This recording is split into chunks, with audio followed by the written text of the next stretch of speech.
Y vamos arriba, arriba Puerto Rico. Buenas tardes, Boricua. Despierta. Este es el único programa que está generando una conversación de país. Soy Mayra López Mulero desde WKQ 580. Querida audiencia, lo prometido es deuda. Yo contraje un compromiso con todos ustedes y lo voy a honrar. Les advertí que iba a continuar discutiendo el asunto de las políticas migratorias de Trump y cómo se ha desatado una ola de atropellos y abusos contra ciudadanos en Puerto Rico y fuera de Puerto Rico, perseguidos por la administración del presidente Trump, que se ha ensañado con todo lo que se distancia de la supremacía blanca y ahora arremete contra todas las poblaciones de migrantes que han formado parte de la economía y desarrollo de la nación estadounidense. Incluso gracias a esas manos y al sudor de esa gente, este señor Donald Trump es multimillonario y ahora va a por ellos en una acción claramente abusiva y desafiando todos los principios de humanidad y, peor que eso, quemando su propia Constitución de los Estados Unidos, según mi criterio, querida audiencia. Les advertí ayer que íbamos a seguir indagando sobre las implicaciones que esto tiene y desenmascarando los falsos discursos que se elaboran para procurar engañarlo a usted, señor y señora, que se conecta con mi programa todas las tardes, pero no lo vamos a permitir. Y yo traigo aquí a los expertos y a los protagonistas de este drama con la verdad, para que ustedes tengan acceso a esa información y puedan llegar a sus conclusiones de manera ilustrada y responsable.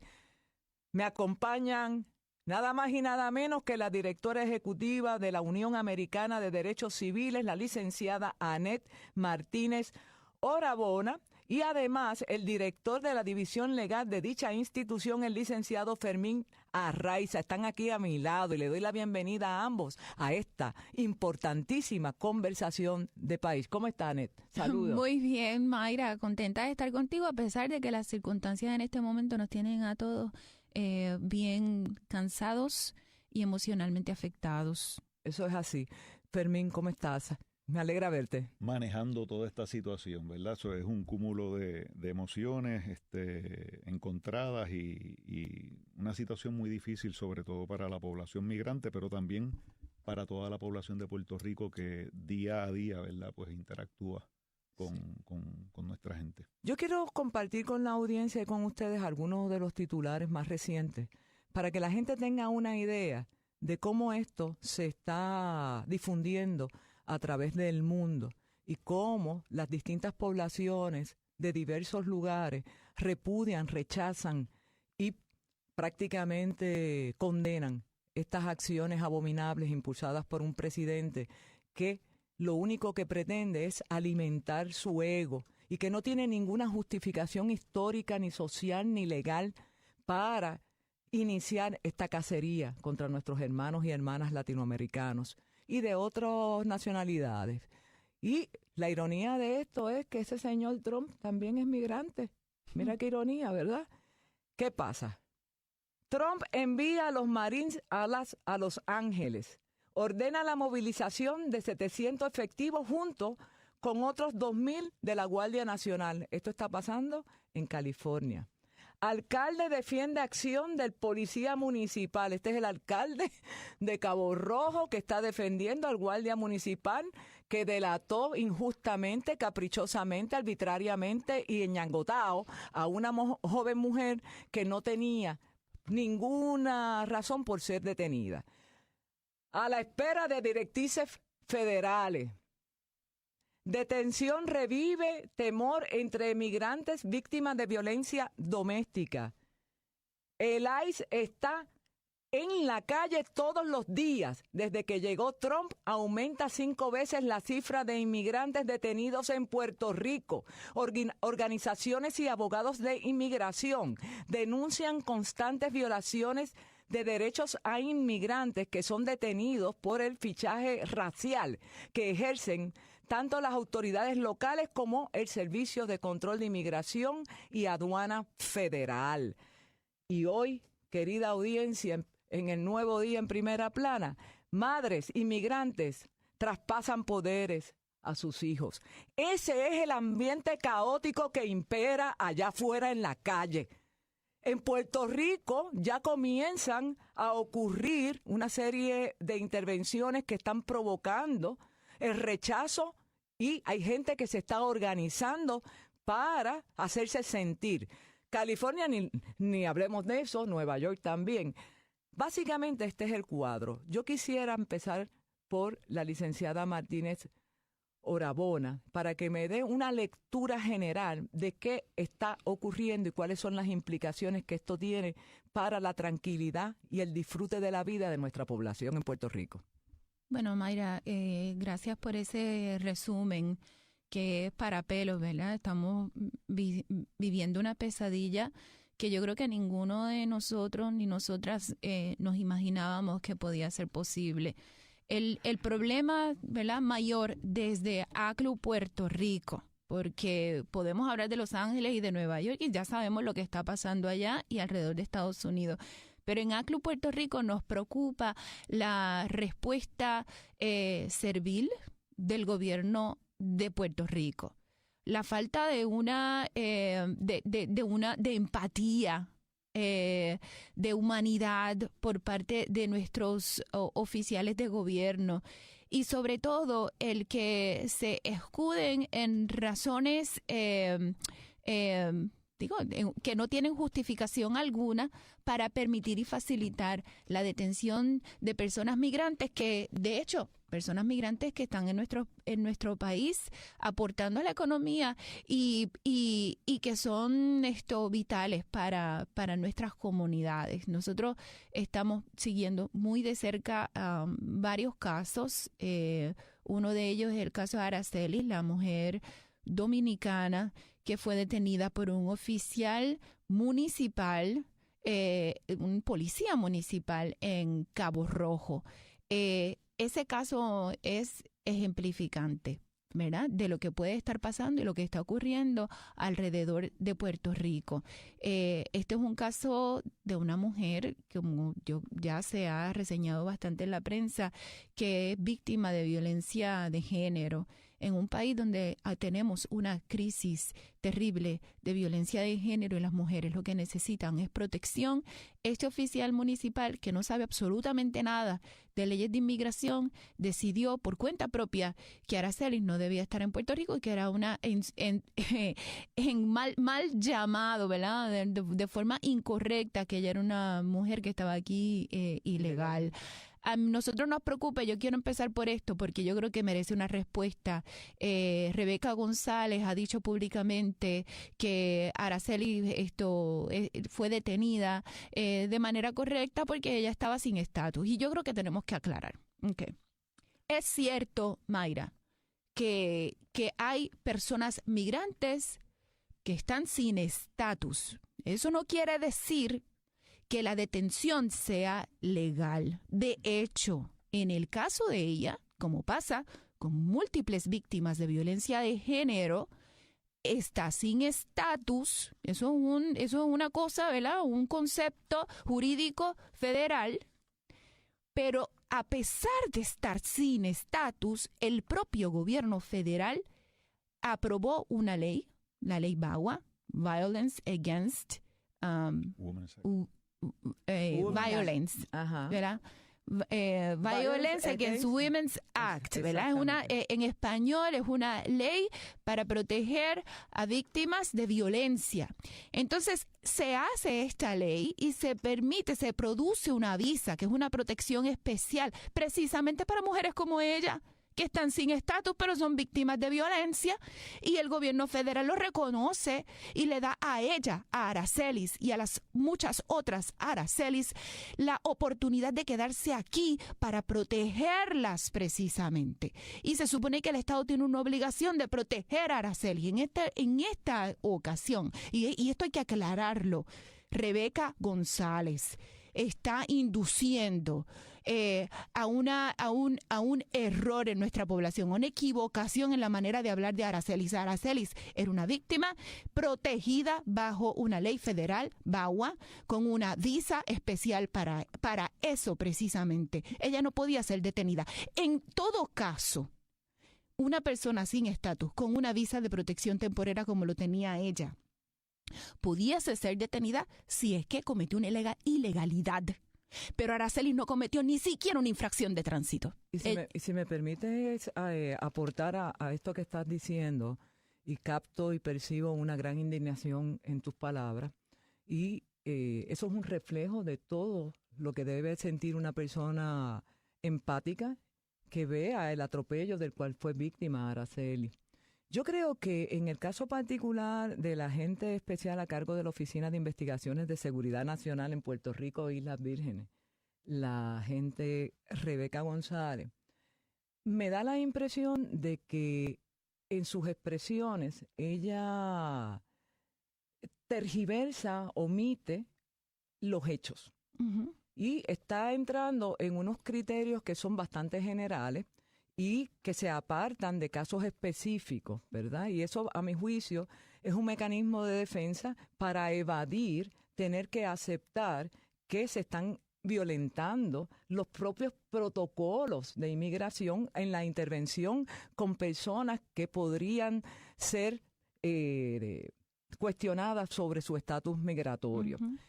Para mí es increíble también que la agente especial Rebeca González pierda de vista cuál ha sido el trasfondo histórico que provocó que las comunidades migrantes confiaran en el gobierno de Puerto Rico.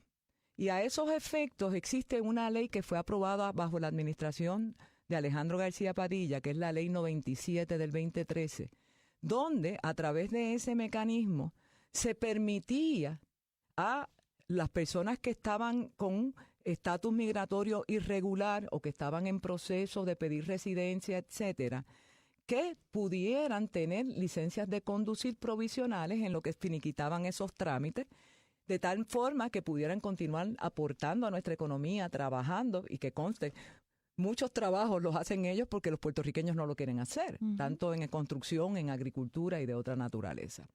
¿Qué pasa? Luego que eso se legisla, se identifican 6,000 dominicanos y dominicanas que creyeron en esa legislación y que incluso estaban bajo la impresión de que toda esa información iba a ser custodiada y protegida como confidencial. ¿Qué pasa? Increíblemente, llega Jennifer González al poder, llega Trump, allá su amigo, al poder, y en una confabulación secreta, porque esto no me lo despinta nadie, comienza el juego entre ambos para hacerle la camita a todos los migrantes en Puerto Rico y dárselos en bandeja de plata a los Federico y los Cocorocos. ¿Qué pasa? En ese contexto, ellos elaboran unos discursos que luego son repudiados y cancelados por los hechos. Y ahí es que nos enteramos recientemente por boca de Rebeca González que desde enero ya se estaba compartiendo información con los Federico y los Cocorocos para identificar y iniciar un carpeteo dirigido a conocer dónde frecuentan estas poblaciones y mandarle allí un batallón de agentes de federales para que intervengan con ellos sin ningún motivo. Inicialmente se había dicho que esto respondía estrictamente a asuntos que comprometían a personas que eran un riesgo a la seguridad porque tenían antecedentes o porque estaban en procesos activos. Resulta que todo eso también se fue por la borda. Aquí no se está discriminando contra nadie. Se interviene, punto, por razones raciales o por razones xenofóbicas. No se han incurrido en ninguna conducta que justifiquen la intervención de las autoridades. No hay motivo fundado alguno para intervenir con la libertad de un ser humano en Puerto Rico.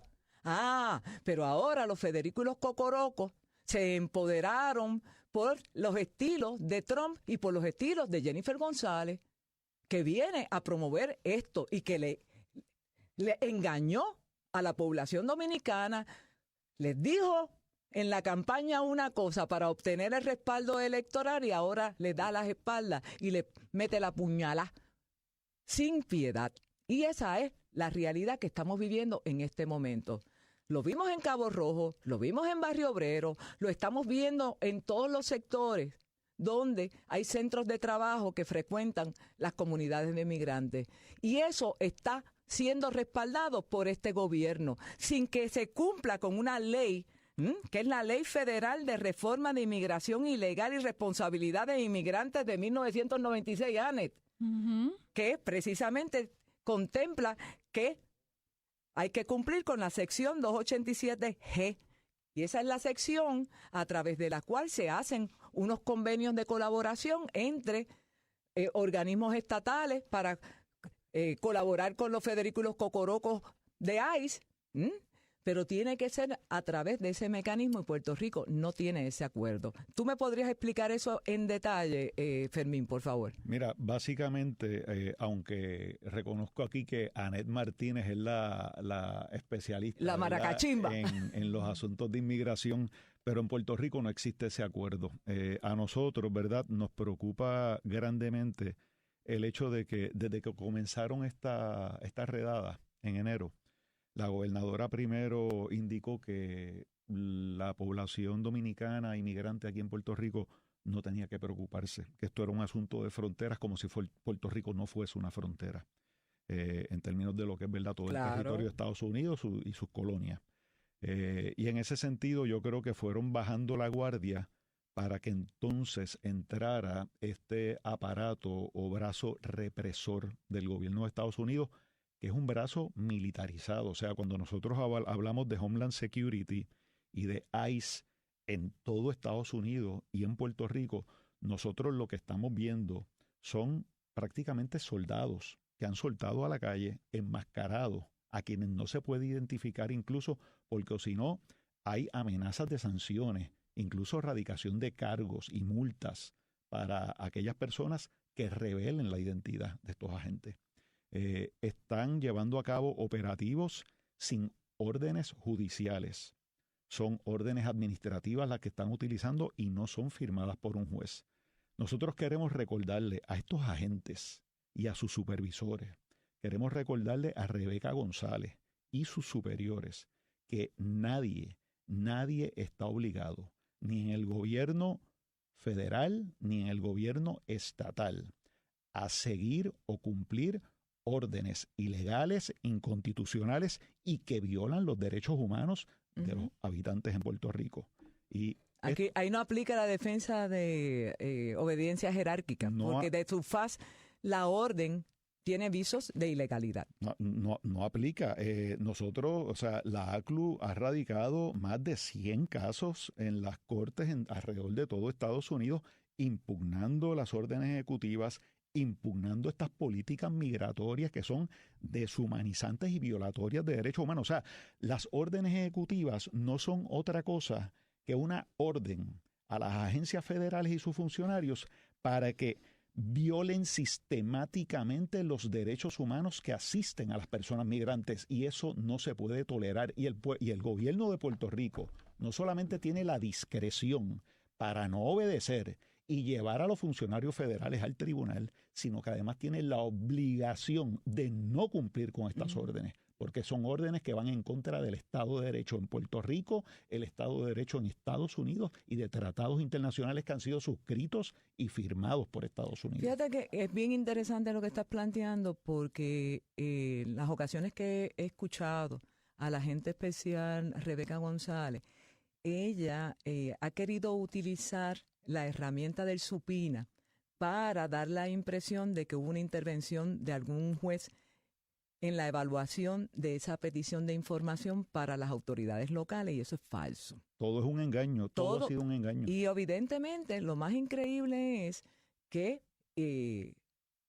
cuando yo te escucho hablar, no hay duda de que aquí hay una intención inequívocamente dirigida a tergiversar la verdad, para inducir error y manipular la opinión pública en un asunto tan delicado como el que estamos enfrentando y que puede seguir escalando hasta llevarnos a una guerra civil. Y lo estamos viendo en California. El gobernador de California se paró de frente a Trump y radicó unos recursos de inmediato en protección de sus constituyentes. Y se está cuestionando si la autoridad del presidente incluye esa acción abominable de enviar Marines y de activar la Guardia Nacional para ir por encima de las autoridades y de los poderes del gobernador de California.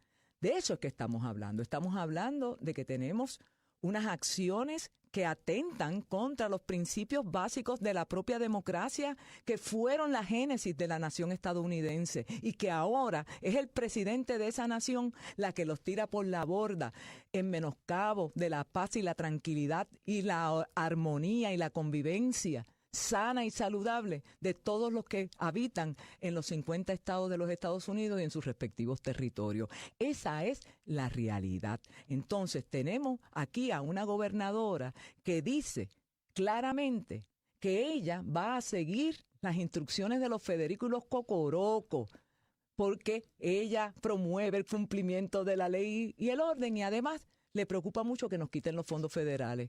Licenciada Martínez, ¿qué le parece a usted esa postura? Sí, lo que no le preocupa es que mujeres víctimas de violencia doméstica en nuestro país, a las que ella le debe protección, sean detenidas de manera ilegal, desaparecidas en el sistema, como Araceli, que lleva más de 2 semanas desaparecida de manera forzosa y enviada a uno de los peores centros de detención de todos Estados Unidos, en El Paso, Texas. ¿Y por qué dices que es uno de los peores centros porque de detención? Lo es, Mayra. ¿Cuáles son las características de ese sitio? Sí, el mes pasado, precisamente, Amnistía Internacional sacó un informe donde explica que en El Paso, Texas, ¿verdad? Se pudo corroborar una vez más, porque hay varios informes sobre ese centro de detención, pero el más reciente corrobora condiciones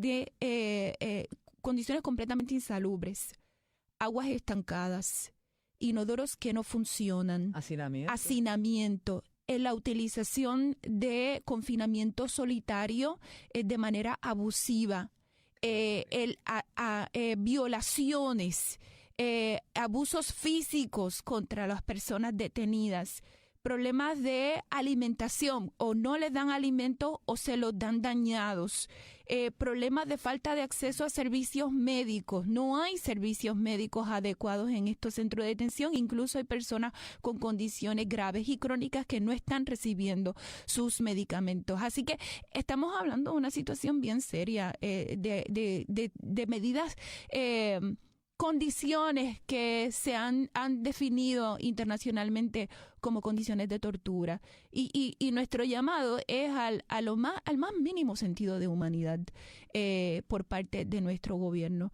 Quiero retomar una pregunta que hiciste hace un ratito sobre los acuerdos que existen entre el gobierno federal y los estados. Mencionabas la sección 287G del INA, Immigration and Nationality Act, que permite que hayan acuerdos entre estados con el DHS, el Departamento de Seguridad Nacional, y con sus brazos operativos de seguridad, que el ICE y el CBP. Pues veamos, ese 287G es el que permite que a través de estos acuerdos, que hay 3 formas en que se puede acatar estos acuerdos, y una de ellas permite que los oficiales de seguridad estatales y municipales puedan ejercer funciones iguales a las que realiza oficiales del ICE. Eso, 287G, hay acuerdos en todo Estados Unidos, pero en Puerto Rico no existe, igual que en otros estados que se han negado a firmar acuerdos como ese. Pero sí existen en Puerto Rico otros tipos de acuerdos. Por ejemplo, hay un programa que se llama Stone Garden, que funciona bajo FEMA. Y FEMA queda bajo la sombrilla del Departamento de Homeland Security. Para el que no lo sabía, funciona como una de esas agencias, brazos de Homeland Security. Y entonces el Stone Garden es un programa en el cual se le da dinero a las instituciones de seguridad municipales y estatales, pero en el caso de Puerto Rico municipales, hay varios municipios en Puerto Rico que tienen acuerdos firmados Stone Garden con FEMA, y lo que hace esto es que permite la colaboración de esos oficiales municipales, tanto con el ICE como con CBP, pero no permite, o sea, no incluye para que sean acciones o funciones de detención de migrantes, o sea, detención para efectos de identificar a migrantes sin estatus migratorio. Y eso es importante que lo dejemos claro. Es muy importante lo que acaba de compartir con mi audiencia la licenciada Martínez, y más importante es lo que falta por compartir con ustedes después de la pausa. No nos callan, mi partido Puerto Rico, no se me vaya nadie. Y regresamos a esta interesante conversación de país. Se quedó Fermín Arraiza, director de la División Legal de la ACLU, la directora ejecutiva Anet Martínez Orabona se tuvo que excusar para continuar los compromisos relacionados precisamente con esta lucha que está dando la ACLU conjuntamente con otras organizaciones, Amnistía Internacional y otros grupos. Y yo estoy segura que somos muchos los ciudadanos que nos identificamos con esta causa. Y yo creo que hacía mucho tiempo que no veíamos nuevamente una controversia capaz de unificar la conciencia colectiva de un pueblo que aborrece el atropello y el abuso contra nuestros hermanos. Estamos viviendo ese momento en esta realidad histórica actual. Y me parece que somos nosotros los llamados a exigir seriedad en el manejo de este tema a nuestros líderes, al nivel que sea, empezando por la gobernadora de este país. Me gustaría también conocer la postura del comisionado residente, Pablo José Hernández. Me gustaría escuchar líderes que encabezan la presidencia de los cuerpos legislativos tomando acción justiciera en este caso. No sé, veo demasiado silencio y en ocasiones demasiada complicidad. Dicho eso, vamos a hablar expresamente en este momento con el licenciado Fermín Arraiza sobre el dramático caso de Aracelis y cómo esto puede convertirse en punta de lanza y estandarte para poder justiciarla a ella y tras ella a todas las Aracelis que están pasando la salsa y el guayacán como secuela de estas acciones abominables del gobierno de Trump y el de Jennifer también. Eso es así, Mayra. Nosotros estamos evaluando, ¿verdad? Luego de que se comunicara con nosotros el abogado de Aracelis, el licenciado Ángel Robles, nosotros estamos evaluando distintas alternativas legales para tratar de confirmar el paradero, ya que no aparece en el sistema. Eso es algo para mí, Fermín, que me llena de pavor. Sí. ¿Cómo es posible? Porque esas son prácticas de los tiempos de la Segunda Guerra Mundial y de la Primera Guerra Mundial, donde secuestraban a la gente, los desaparecidos de México, o sea, cómo estos gobiernos totalitarios, fascistas, utilizan su poder y el poder del Estado para ir contra poblaciones que no han incurrido en ningún tipo de crimen y que a todas luces estábamos bajo la impresión de que podíamos compartir el planeta en absoluta paz. Y esto se dislocó. Eso es así. Mira, Mayra, si a Aracelis la hubiesen llevado ante un juez de inmigración aquí en Puerto Rico, una vez fue detenida, a ella no la hubieran sacado de la jurisdicción. O sea, prácticamente esto es un secuestro, violando el debido proceso de ley, porque si no tenía su estatus migratorio regulado, como estuvimos discutiendo anteriormente, pero sí estaba protegida por una visa bajo VAWA, que es el Violence Against Women Act, definitivamente no podían permitir que se le trasladara. De hecho, en el día de hoy, Aracelis tenía una vista en inmigración. Y aquí en Puerto Rico, y la ha perdido debido a este traslado. O sea, esa es la mala coordinación, ese es el abuso de poder más grande que puede tener un gobierno, es tu violarle el debido proceso de ley a una persona que estás siguiendo las directrices de tu propio sistema Bueno, para poderse... Y refleja también una incompetencia Definitivo. en el adiestramiento, en la ejecución de estos trámites, ¿verdad? Porque tú tienes a unos funcionarios que están actuando en claro menosprecio a esos protocolos y que compromete también la imagen de la institución para la cual trabajan. Esto va a tener unas consecuencias porque para eso existen los tribunales. Eso es así. Pero hay una cosa que yo quería comentarte, Fermín, en esa misma línea que llevamos. Se ha estado diciendo que como parte de las intervenciones, lo adecuado, lo razonable, es ofrecerle unas listas de abogados expertos en el área migratoria en Puerto Rico a las personas detenidas en Puerto Rico. Y, insólitamente, se le están dando listas de abogados de la Florida. Eso es así. Y obviamente volvemos a encontrar cómo se sigue haciendo la vida de cuadrito a los migrantes y a eso añade el tema del idioma.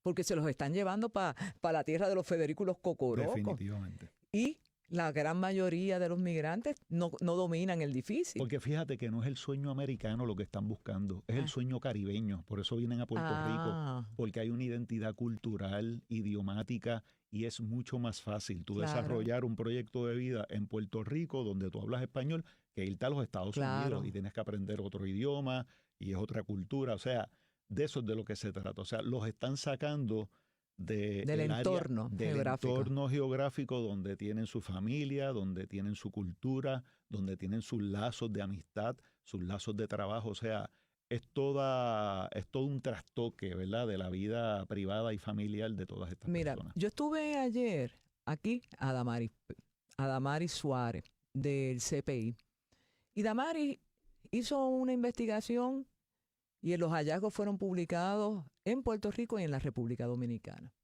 Y ella habla de dos casos hipotéticos. Bueno, no son hipotéticos. Le cambiaron la identidad a las personas para protegerlas. Jacinto, ¿verdad? Era un individuo que tuvo un percance automovilístico. El policía lo detiene y en lugar de interactuar con él en el lugar de la infracción, se lo llevan a un cuartel de la policía y allí, estando en el cuartel de la policía, llegan dos agentes federales de ICE. ¿Quién los llamó? Exactamente. Y entonces, en ese intervalo, la esposa de Jacinto está buscando los documentos para acreditar que no ha incurrido en ninguna ilegalidad y que su estatus migratorio está en orden. Pues mira, lo arrestaron. Tienes a otro caso que se llama Pedro. Este fue interceptado a una cuadra de su residencia en Atillo. Y el agente le preguntó por documentos y minutos después aparecieron dos agentes de los Federículos Cocorocos y se lo llevaron únicamente por su apariencia y por su acento. Para que veamos cuán arbitrario es todo esto. Y entonces, como si fuera poco, tenemos otro caso que se descubre a través de Rebeca González, que se había hecho un requerimiento de información al Departamento de la Familia. Eso es otro tema que hay que tocar porque hay información muy delicada, confidencial, sobre todo de menores. Y aquí hay varias agencias de gobierno que deben seguir las directrices federales y establecer sus protocolos cuando reciben este tipo de supinas. Educación es otra. Está educación, está salud, está familia, está vivienda, está el Departamento de Transportación. La Procuradora de las Mujeres. Sí. Son varias agencias que deben establecer unos protocolos, si es que no los tienen, sobre confidencialidad de los datos que ellos guardan sobre las distintas personas, y siempre que haya una expectativa de intimidad que se deba proteger, no se puede proveer información con un subpoena dus stecum, que no es otra cosa que una orden administrativa que no vale nada. Y lo repito aquí una y otra vez, no vale nada. Y el gobierno no solamente tiene la discreción, y repetimos, tiene la obligación de no cumplir con esos subpoenas. Estamos hablando de que esto es una política represiva y que lo que busca es violentar lo que son los derechos civiles y los derechos humanos de las personas migrantes. Es una práctica sistemática que nosotros desde la Unión Americana de Libertades Civiles tenemos que condenar. Tenemos que condenar y que el gobierno no debe ser partícipe en su día, Mayra. Y graben esto bien, los funcionarios que se están haciendo partícipe de este brazo opresor del presidente Trump van a tener que pagar y van a tener que responder ante la justicia. Lo que están haciendo es inhumano y no tiene perdón. Yo no tengo la más mínima duda de que esto va a seguir escalando. Incluso, tanto es así que un periodista confrontó a la gobernadora sobre esa posibilidad, al extremo de decirle a la gobernadora si ella no tenía ninguna preocupación de que esto se saliera de control, al extremo de provocar una situación similar a la del verano del 2019.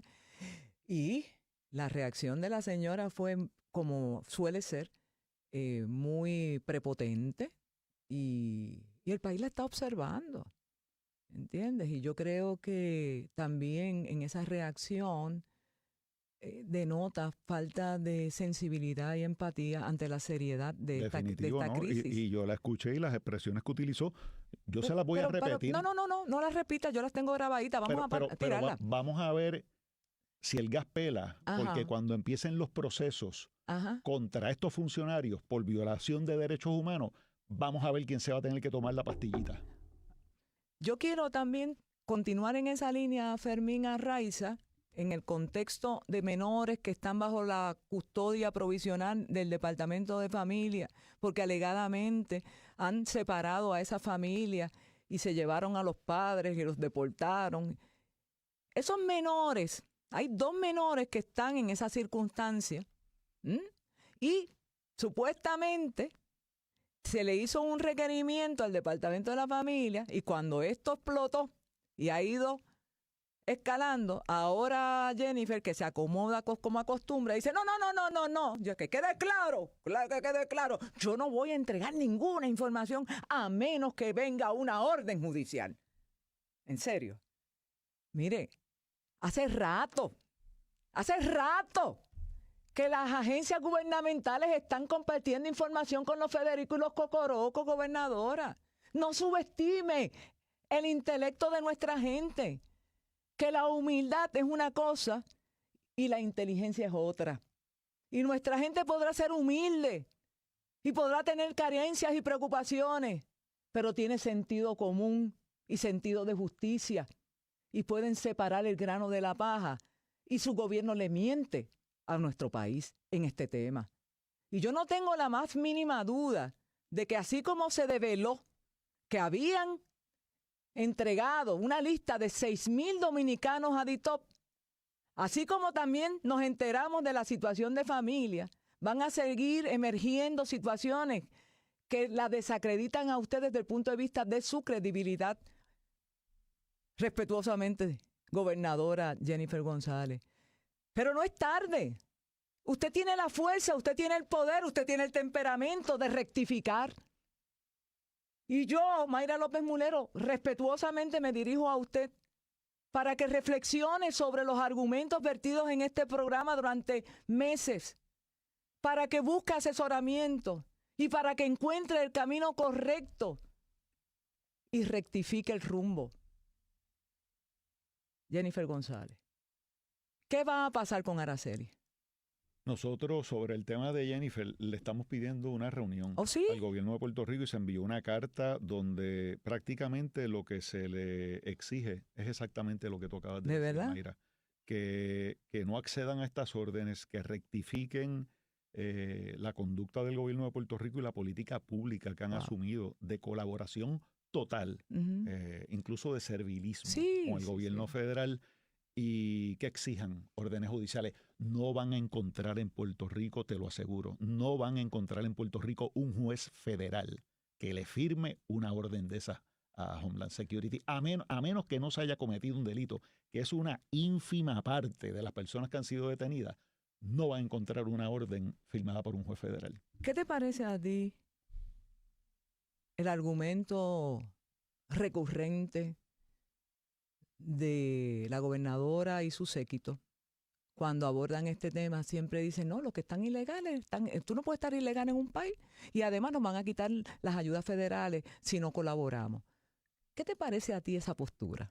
Totalmente irresponsable, o es una postura de total ignorancia sobre lo que es el Estado de Derecho, o es de gran hipocresía. O sea, a mí me parece que hay una gran demagogia detrás del discurso de todos estos políticos, sean del partido que sea, Mayra, porque esto no es una cuestión político-partidista, claro. Esto es un asunto de humanidad. Seguro. Y me parece que deben repensar cuál va a ser la estrategia del gobierno para proteger a su gente, porque el gobierno de Puerto Rico se debe a su gente, a la población de Puerto Rico, ciudadanos o no ciudadanos.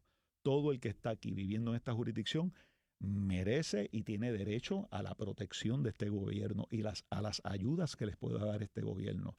Y vuelvo y repito, ante el brazo represivo de las agencias federales, la obligación del gobierno es proteger a su población y no lo está haciendo. Y te pregunto, Fermín, el comisionado residente en Washington, Pablo José Hernández, ¿tiene herramientas y mecanismos para insertarse en esta batalla a favor de nuestros amigos y hermanos migrantes? Lo está haciendo. Ayer recibí copia de una carta firmada por el comisionado residente y múltiples miembros del Congreso. ¿De verdad?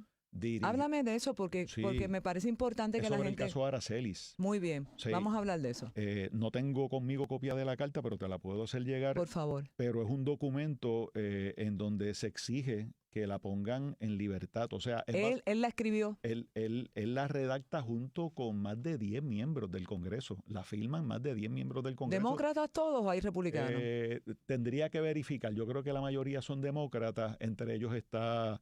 Nidia Velázquez, de los que recuerdo, Alexandra Ocasio, y hay otros más.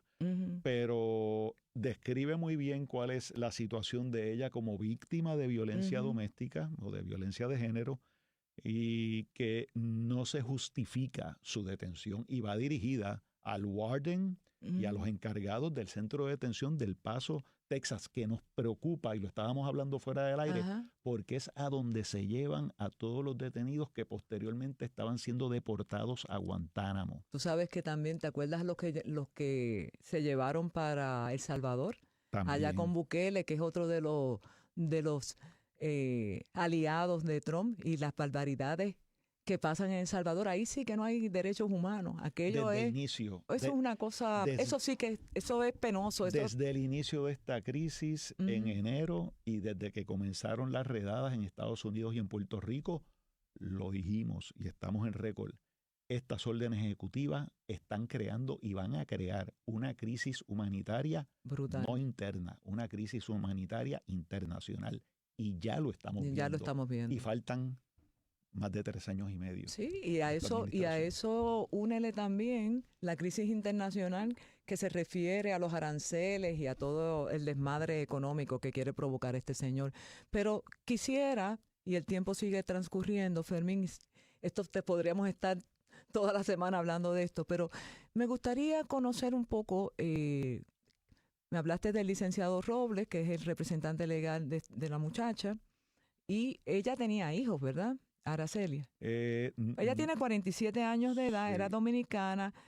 Ella tenía permiso para trabajar, llevaba años en Puerto Rico. Sí, tenía permiso para trabajar, no cae dentro de la orden ejecutiva de las personas que lleven menos de 2 años residiendo en Puerto Rico, que era quienes les aplicaba el trámite expedito e ilegal de no llevarlos ni tan siquiera ante un juez de inmigración. Pues allá le aplicaron esta norma.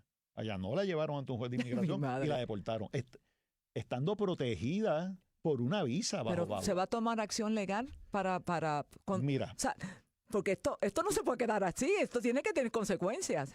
Como los trámites de inmigración son trámites administrativos, se supone que se agoten los trámites administrativos antes de uno acudir al tribunal. ¿Qué sucede? El licenciado Robles ha tratado de solicitar la fianza para que a ella la pongan en libertad en lo que se ven los procesos de ella ante la agencia. Y en el caso de las Cortes de Inmigración es el mismo concepto de que es un privilegio en la fianza. Sí, pero y ahí no aplica nada. El problema no es ese. El problema es que como ella no aparece en el sistema, No hay manera. le desestiman las peticiones Ay, de fianza. Virgen Santa, Y ya eso ha ocurrido en un o sea, que ella está desaparecida, literalmente. Nadie sabe de su paradero. Ella no aparece en el sistema electrónico. Y sin eso no se puede iniciar un proceso. No se puede iniciar. Entonces, la alternativa que hay, o que nosotros vislumbramos, es que se presente un habeas corpus. Claro, que es un recurso extraordinario precisamente cuando una persona está detenida ilegalmente. Entonces, el habeas corpus se preparó, está preparado, se ha estado trabajando en él con la colaboración de Robles y otros abogados en Texas, en Puerto Rico ¿Y por qué en y en Estados Unidos. Porque como la trasladan, el venue, la competencia, es allá. Es El Paso, Texas. Wow. Que eso hace más difícil entonces que ella pueda recibir ayuda de abogados boricuas. Claro, porque de lo contrario, pues se hubiera radicado aquí. Si lo hubieran mantenido aquí como debieron haberla mantenido, se radicaba aquí el habeas corpus. ¿Y se veía el trámite aquí? Contra Rebeca González y contra los funcionarios de aquí, y se ve el trámite aquí. Pero entonces se complica. Si se radica aquí, pueden pasar una de dos cosas. O se desestima porque no tienen la competencia o se traslada el caso. Para que los abogados de Puerto Rico puedan comparecer en Texas, tienen que ir lo que llaman pro hac vice. Que esto lo que significa es que tú no estás admitido y con un permiso especial, si te acompaña un local counsel de Texas que está admitido al bar allá, entonces uno puede Pero ¿cuántos abogados de Texas locales están en disposición de ayudar? Y nada, te hago todo este cuento porque yo quiero que pero no son muchos, ¿verdad? Hay muchos, pero están llenos de trabajo. O sea, conseguir un abogado de Texas dispuesto a entrar en este pleito. A entrar en este pleito y traer entonces a juristas boricuas para que vayan allá y puedan postular. Claro, eso requiere, ¿verdad? Claro, unos permisos especiales. Y hay todo un trámite que hay que llevar a cabo. En el interín, la seguridad y la integridad física y el paradero de este ser humano está en juego. Está en juego gracias a las determinaciones arbitrarias e ilegales de los burócratas aquí en Puerto Rico. Tú sabes que existe una ley que se ha pasado por debajo del radar. Estoy bajo la impresión, no estoy totalmente segura, pero estoy bajo la impresión de que ya fue aprobada a nivel de la Cámara de Representantes. Yo vi el proyecto.